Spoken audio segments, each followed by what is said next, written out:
नमस्कार विद्यार्थियों। आज हम हिंदी साहित्य के इतिहास के काल विभाजन और नामकरण के संबंध में चर्चा करेंगे। काल विभाजन के कई आधार हो सकते हैं, जैसे कि कर्ता के आधार पर प्रसाद युग, भारतेंदु युग, द्विवेदी युग।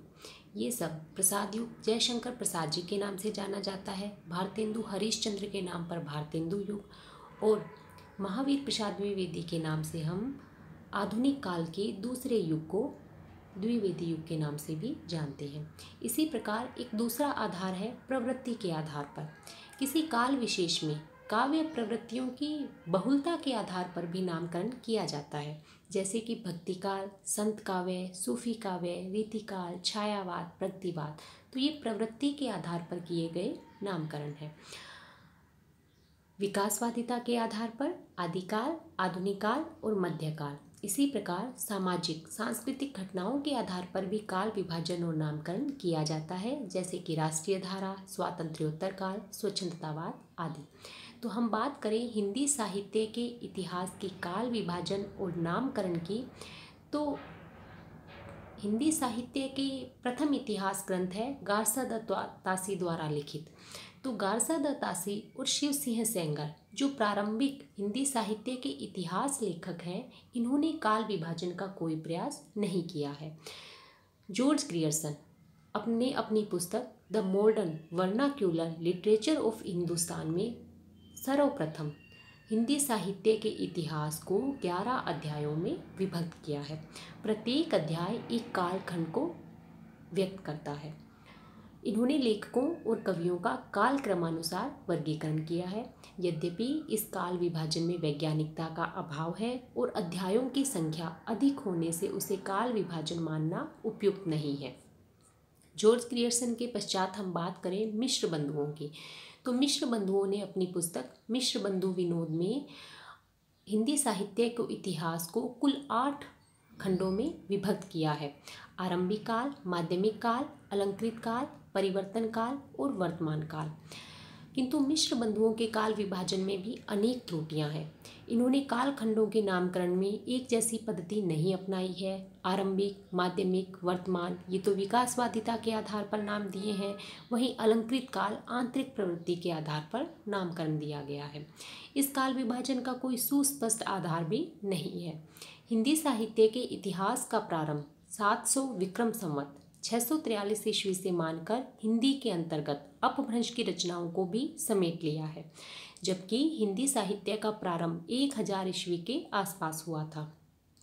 परिवर्तन काल भी असंगत है और कालों की संख्या भी अधिक है। तो काल विभाजन की दृष्टि से सर्वप्रथम सबसे महत्वपूर्ण नाम हमारे सामने आता है आचार्य रामचंद्र शुक्ल का। आचार्य रामचंद्र शुक्ल ने 1929 ईस्वी में हिंदी साहित्य के इतिहास नामक इतिहास ग्रंथ में सुस्पष्ट रूप से काल विभाजन किया। शुक्ल जी ने 1050 से 1375 विक्रम संवत तक वीरगाथा काल, 1375 से 1700 विक्रम संवत तक भक्ति काल, 1700 से 1900 विक्रम संवत तक रीतिकाल और 1900 से 1984 विक्रम संवत तक गद्य काल नाम दिया है। शुक्ल जी ने जिसे आदिकाल कहते हैं, उसे वीरता की प्रवृत्ति के आधार पर वीरगाथा काल नाम कहना देना अधिक उचित जाना है।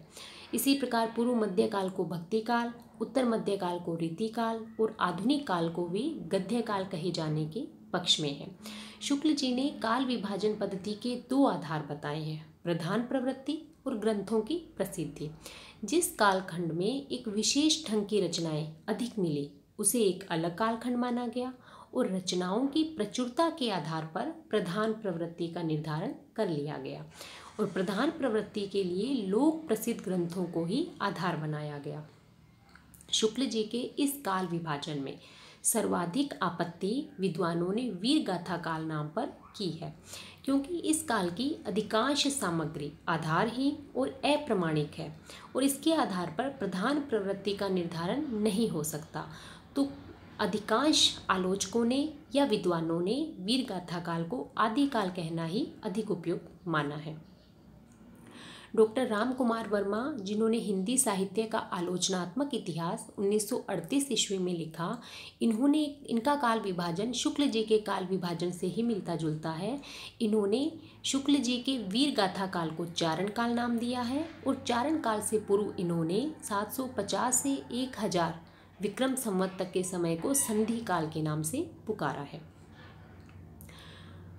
डॉक्टर गणपति चंद्र गुप्त ने 1965 में हिंदी साहित्य का वैज्ञानिक इतिहास लिखा और जिसमें हिंदी साहित्य के इतिहास को 3 कालों में विभक्त किया है: प्रारंभिक काल, मध्यकाल और आधुनिक काल।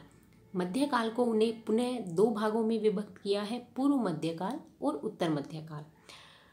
गणपति चंद्र गुप्त जी का यह भी मत है कि हिंदी के प्रारंभिक काल और मध्यकाल में 3 प्रकार का काव्य मिलता है: धर्माश्रित, राज्याश्रित और लोकाश्रित काव्य। तो हम देखते हैं विद्यार्थियों कि हिंदी साहित्य के इतिहास को जो 4 कालों में विभक्त किया गया है, उसमें से प्रथम आदिकाल के नाम को लेकर ही विद्वानों में सर्वाधिक मतभेद है। आदिकाल को जहाँ शुक्ल जी वीर गाथा काल कहना अधिक उचित मानते हैं, वहीं हजारी प्रसाद द्विवेदी इसे आदिकाल कहना उचित मानते हैं। डॉक्टर राम कुमार वर्मा ने इसे चारण काल नाम दिया है। महावीर प्रसाद द्विवेदी इन्हें बीज वपन काल नाम से पुकारते हैं। राहुल सांकृत्यायन ने आदिकाल को सिद्ध सामंत युग कहा है, वहीं मिश्र बंधु इसे आरंभिक काल के नाम से और गणपति चंद्रगुप्त आदिकाल को प्रारंभिक काल के नाम से पुकार रहे हैं। पूर्व मध्यकाल के नामकरण को लेकर विद्वानों में कोई मतभेद नहीं है और सभी ने पूर्व मध्यकाल को भक्ति काल नाम दिया है। अब बात करें हम उत्तर मध्यकाल की, जिसे हम सामान्यतः रीतिकाल के नाम से जानते हैं, तो रीतिकाल के नामकरण को लेकर भी विद्वानों में कुछ मतभेद है और रीतिकाल के हमें अन्य नाम भी मिलते हैं: अलंकृत काल, श्रृंगार काल, कला काल आदि, जिसके संबंध में हम विस्तार से चर्चा रीतिकाल का जब अध्ययन करेंगे तब करेंगे। आधुनिक काल को गद्य काल और वर्तमान काल इन नामों से भी पुकारा जाता है। स्पष्ट है कि प्रथम कालखंड के नामकरण पर ही अधिक विवाद है। हिंदी साहित्य के इतिहास ग्रंथों में जो नाम सर्वाधिक प्रचलित है वे है आदिकाल 1000 ईस्वी से 1350 ईस्वी तक, भक्तिकाल 1350 से 1650 ईस्वी तक, रीतिकाल 1650 से 1850 ईस्वी तक और आधुनिक काल 1850 ईस्वी से अब तक। उक्त नाम ही अब सर्वस्वीकृत है और इतिहास ग्रंथों में इन्हीं का प्रयोग होता है। आज के वीडियो में इतना ही। धन्यवाद।